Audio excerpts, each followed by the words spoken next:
אתם בטח שמעתם, כל שבוע יש שם איזה מישהו חדש שמכחיש את השואה, חשמן, או ארכיבישופ, או בישופ, או כומר, או נזיר, או סתם איזה נער מקהלה שכל השאר אונסים אותו. הם מכחישים... הוא צוחק פחות.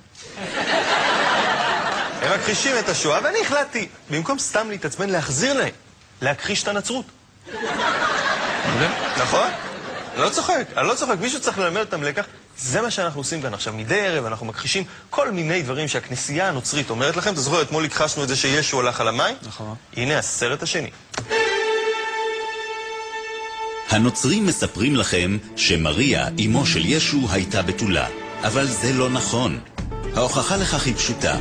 כשיוחנן המטביל היה תוקע לה במפתיע 2 אצבעות במותניים, מריה לא הייתה קופצת. חוץ מזה, אם מריה באמת הייתה בתולה, היא לא הייתה מציגה צעצועי מין חדשים בתוכנית הלילה של יוספוס פלביוס. האמת היא שבגיל 15 מריה נכנסה להיריון מחבר לכיתה, והוריה רצו למסור אותה למנזר. אבל היות שישו עוד לא נולד, ולא הייתה נצרות, לא היה גם מנזר. והוריה של מריה השאירו אותה במגרש כדורגל. כך בילתה מריה לילה סוער במלון עם נבחרת כנען.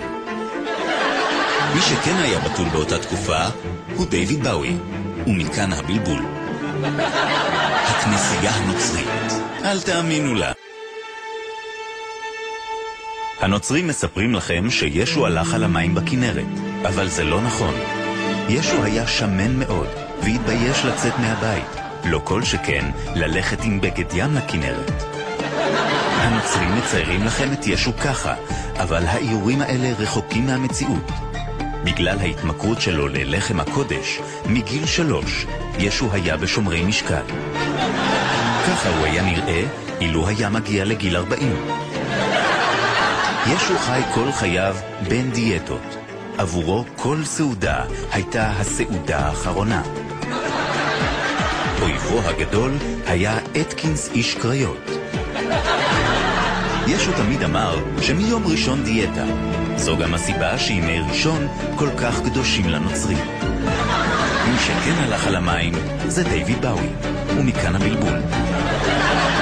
הכנסייה הנוצרית, אל תאמינו.